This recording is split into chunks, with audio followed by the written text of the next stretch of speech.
Kalau misalnya kita lihat dari hukum yang berlaku gitu ya, baik itu dari undang-undang perkawinan atau dari kompilasi hukum Islam ya, untuk nafkah anak itu kan ada di suami di situ ya. Nah, oleh karena itu ini harus jelas karena balik lagi kalau dalam pernikahan mantan istri dan mantan suami itu ada, cuman mantan anak tuh nggak akan ada gitu ya. Mantan orang tua juga nggak akan ada. Jadi itu kan merupakan kewajiban yang melekat gitu ya. Oleh karena itu hal kalau memang dia punya anak ya harus masa depannya dia yang dikedepankan, harus komitmen yang dikedepankan untuk hal itu sih.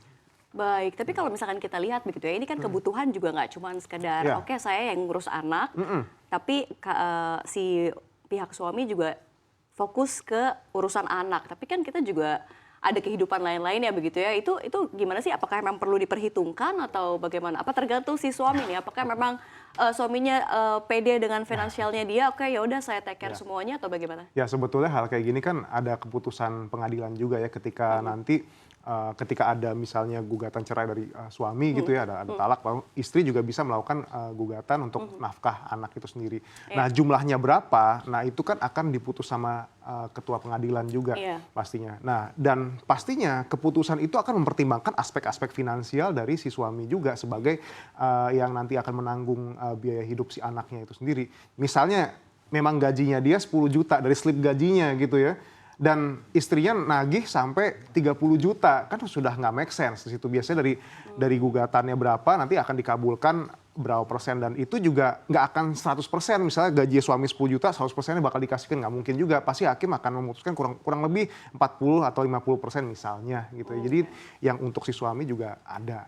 Baik, Mas Auliani, karena saya sama Safira belum menikah nih, jadi makanya pertanyaannya lumayan banyak. Pertanyaannya sebenarnya lebih ke teknis, sebelum kita ngomongin manajemennya ya, breakdown-nya gitu.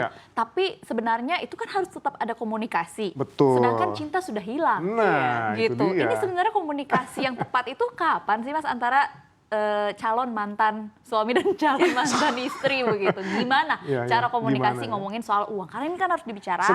Iya, sebetulnya sensitif lagi kalau memang sangat sensitif. Bahkan pasangan yang mau nikah lah ya. Kita belum bicara yang sudah nikah, yang mau nikah aja ngomongin masalah duit aja sensitif. Apalagi yang sudah divorce gitu kan. Nah, seharusnya perbicaraan mengenai keuangan ini memang harus terbuka.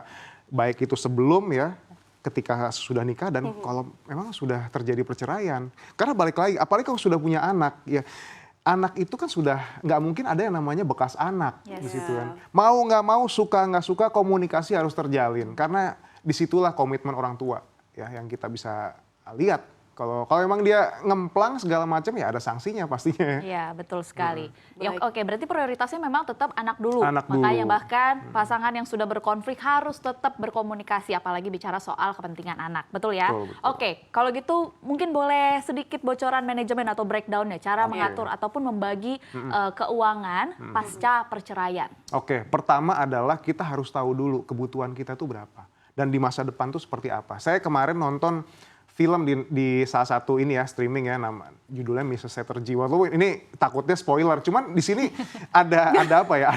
Ada semacam case gitu di mana dia walaupun ini bukan perceraian, tapi bagaimana seorang ibu itu dia sendiri nggak tahu kebutuhannya berapa, kebutuhan buat anaknya berapa, dan kebutuhan sekolah itu berapa, dan dia nggak berpenghasilan. Akibatnya dia nggak bisa jawab pertanyaan si hakimnya pada saat itu kan.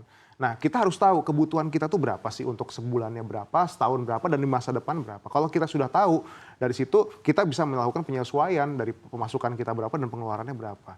Mulai dari situ, mulai dari cash flow dulu, baru kita bicara mengenai aset dan lain sebagainya. Tapi masih jadi permasalahan begitu ya. Ini kan kalau misalnya kita lihat, kita dulu kan pasangan. Jadi kita merasa tahu, oh saya tahu nih aset suami saya berapa gitu kan. Terus kan yang namanya, istilahnya kan pasti ada insecure lah ya sebagai perempuan, terus udah pisah, terus tinggal anak berdua gitu apa segala macam.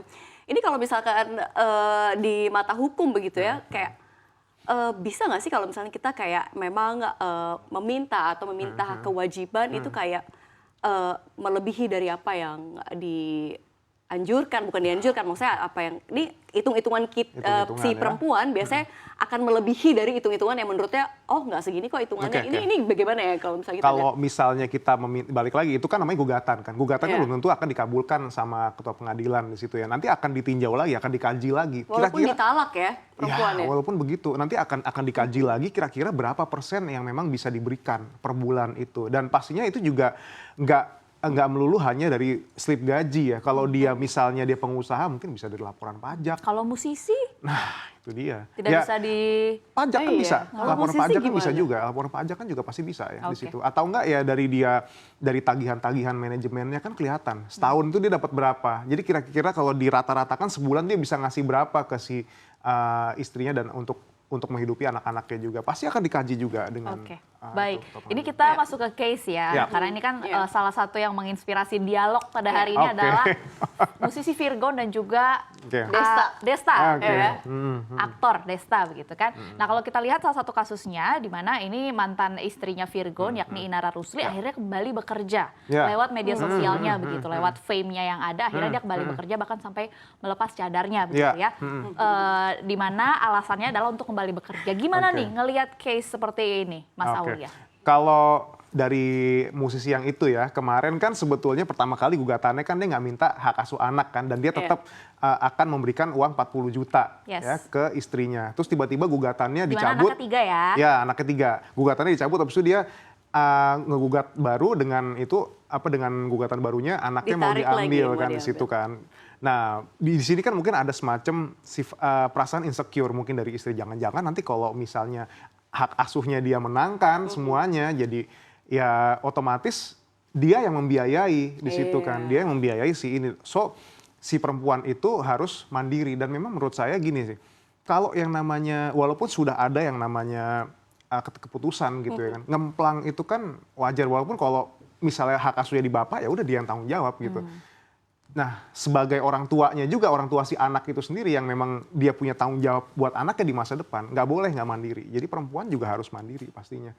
Agar dia bisa investasi juga. Ingat, biaya pendidikan nggak murah. Ya. Harus inflasi terus, bahkan bisa jadi satu anak 1 miliar atau 2 miliar. Kalau di total, kalau diakumulasi, betul sekali, betul.